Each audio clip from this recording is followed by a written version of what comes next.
Oi pessoal, tudo bem? Esse aqui é um videozinho só tipo, como se fosse um banner para vocês terem uma ideia de como vai ser essa aula extra final da cadeira, certo?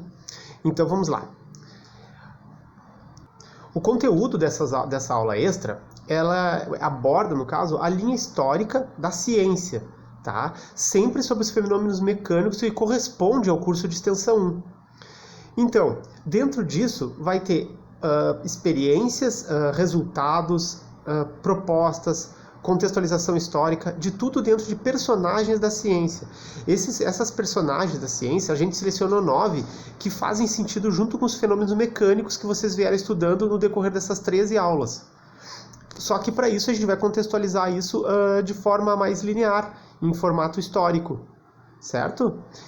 Desses nove cientistas, né, nem todos apareceram nos trabalhos, né, alguns sim, alguns não, mas o seu estudo apareceu. Agora nós vamos colocar a personalidade principal responsável que levou algumas dessas obras, ou até mesmo instrumentos de ciência que foram elaborados nesse percurso histórico.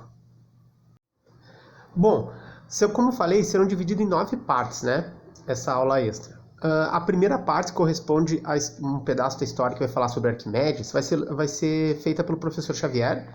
Ele vai tratar ali do estudo da espiral, que foi feito por ele, né, pelo Arquimedes, a contextualização com o princípio da alavanca, a definição do princípio de Arquimedes, é um dos mais famosos do trabalho de Arquimedes, foi o seu princípio, né? A idealização de gravidade específica. O Arquimedes já fez uma idealização disso há muito tempo antes de Newton, por exemplo. Certo? Depois nós vamos ter Galileu, que vai ser eu, no caso, que eu vou falar para vocês, que eu vou explicar para vocês. Nesse momento a gente vai falar sobre instrumentos de medições que foram criados, de balança hidrostática, os melhoramentos do telescópio, não necessariamente criação, mas isso a gente vai falar melhor na aula também, novamente. E considerações sobre a queda dos corpos, né? Em relação a, por exemplo, os empirismos que se teve, né, de histórias, nessas contos que a gente ouve muito, né, que às vezes parece que tudo é mágico, que aparece do nada e não é. E também o início, a parte bem engatinhar do método científico que ele elaborou. Também na aula 3, que será elaborada sobre Kepler, falaremos sobre as defesas que ele tinha em relação a Copérnico. Outros também tiveram defesa contra Copérnico, mas no caso dele, as ideias que ele teve, os embasamentos no trabalho de Brahe, Tycho Brahe no caso, e sobre astronomia nova, que daí faz bem parte do trabalho de Kepler. A quarta parte da aula, dessa aula extra, vai ser sobre Torricelli. O professor Henrique vai falar sobre a instrumentação do barômetro, como ele funciona, o centro de gravidade geométrico e também o estudo da vazão, né? Que é uma das coisas que mais marca Torricelli também. A quinta parte vai ser sobre Newton, que vai ser feita com o professor Carlos. Ele vai falar sobre as experiências que Newton fez com os prismas, a teoria das cores e a evolução para o telescópio de reflexão. Veja, aí nós já temos uma outra alternativa do telescópio também. Isso tudo vai contentar a aula do professor Carlos. Depois, na parte 6, vamos falar sobre Pascal.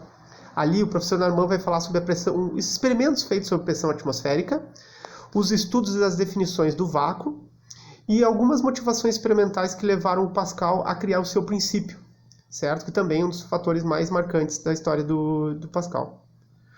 Depois disso nós temos também a parte 7, onde vai falar sobre Huygens, certo? Ali nós teremos a questão das colisões e as idealizações de força centrípeta e centrífuga, bem como elas foram idealizadas, assim, todos os processos, para a gente poder entender bem essa construção científica e entender como um cientista se apoiava nos anteriores. Também veremos o início de uma princípios de pensamento de uma teoria ondulatória, como que se originou a ideia do relógio de pêndulo e o aproveitamento de curvas.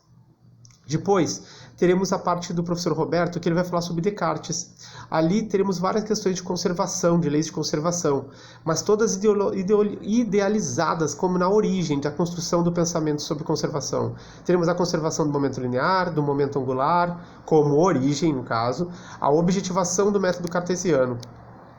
E, finalmente, o professor Fernando vai falar sobre a obra de Carnot, e sobre a personagem em si, falando sobre a definição da transformação cíclica, que é tão importante nos dias de hoje, né? As máquinas termodinâmicas e a relação de predefinição do raciocínio para o conhecimento da conservação de energia. Veja, não é propriamente a conservação de energia, mas como que se delineou o raciocínio que o Carnot teve para chegar nesses estudos que a gente teve nos últimos anos. Então é isso, pessoal. Espero que vocês gostem, que seja bem bacana. Se tiverem dúvidas, sempre lembrem, é só comentar alguma coisa. E até mais!